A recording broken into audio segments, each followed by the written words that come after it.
Movement ভাই movement. বাঙালিরা ঘটি বাঙাল ছেড়ে ইলিশ চিংড়ি ভুলে আজকে কলকাতা রাস্তায় একসাথে প্রতিবাদ করছে, একসাথে স্লোগান দিচ্ছে। হতে পারে ইস্টবেঙ্গল, মোহনবাগান চিরপ্রতিদ্বন্দ্বী। খেলার মাঠে তারা একটুকুও জমি ছাড়ে না একে অপরের জন্য। কিন্তু যখন কথা বাংলা নারীদের সম্মানের আসবে, তখন এইভাবেই একসাথে হাতে হাত মিলিয়ে আমরা প্রতিবাদ করব। আমার ২৭ বছর বয়সে আমি এই প্রথমবার ইস্টবেঙ্গল মোহনবাগানকে একসাথে কোনো একটা বিষয়ের ব্যাপারে প্রতিবাদ করতে দেখলাম। সত্যি এটা দেখে খুবই ভালো লাগছে এবং আমি ইস্টবেঙ্গল আর মোহনবাগানের প্রত্যেক সমর্থনকে এর জন্য আমি শুভেচ্ছা জানাচ্ছি এবং আমরা সমর্থন করছি। যেভাবে তারা আজকে দেখালো, যেভাবে তারা আজকে প্রতিবাদ করলো রাস্তায় নেমে, সত্যি সেটা একদম নাম করার যোগ্য, সেটা নাম করাই চলে।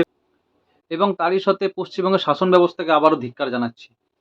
এই আন্দোলনকারীদের উপরে পুলিশ যেভাবে লাঠিচার্জ করলো, যেভাবে নারীদের উপরে লাঠিচার্জ করলো, তাকে আমি ধিক্কার জানাচ্ছি। মানে পুলিশ প্রশাসন যে আবার ব্যর্থ, পশ্চিমবঙ্গ পুলিশ যে কিরকম ব্যর্থ তার প্রমাণ তারা আবার দিল। এই যে আজকে এত সংখ্যক পুলিশ, এত পুলিশ নিয়ে এটাকে ব্যারিকেড করা হচ্ছে, এদেরকে মারা হচ্ছে, এদেরকে ভ্যানে তোলা হচ্ছে।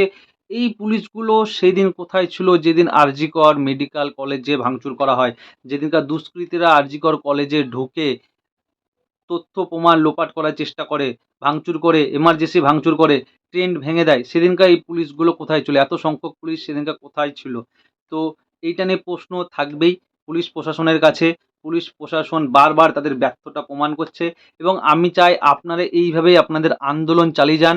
আমরা সবাই আপনাদের পাশে আছি এবং আমি সবাইকে অনুরোধ করব, শুধু কলকাতায় নয়, পশ্চিমবঙ্গের প্রত্যেক বড় শহরে আপনারা এইভাবে আন্দোলন করুন, যাতে এই অপরাধীরা তাড়াতাড়ি শাস্তি পায়, যাতে এই অপরাধী, এই জঘন্য, এই হিংস্র অপরাধী যারা অপরাধী তারা শাস্তি পায়। আর আমার এই ভিডিওটি যারা দেখছে, যারা এর আগের ভিডিওটি দেখেছিল, অনেকে তারা দেখলাম লাইক করেছে। আমি বলছি না আমাকে লাইক করুন, আমার ভিডিওতে কমেন্ট করুন। আমি খালি এইটুকু আপনাদের অনুরোধ করছি, যারা এইটুকু পর্যন্ত দেখেছেন তাদেরকে অনুরোধ করছি, অবশ্যই ভিডিওটি দেখলে আপনারা শেয়ার করুন, যাতে আমার মতন আরও ভিডিও আসতে থাকে। সোশ্যাল মিডিয়াতে এরকম যুবক যুবতীরা আরও ভিডিও বানায়, যাতে এই আন্দোলন আরও জোর থেকে জোরতর হয়। তার জন্য আমি সবাইকে অনুরোধ করছি, এই ভিডিওটি শেয়ার করুন। ভালো থাকবেন, পাশে থাকবেন। আর আন্দোলন থামানো যাবে না, আন্দোলন চালিয়ে যেতে হবে আমাদেরকে, এটা আমাদের মাথায় মনে রাখতে হবে।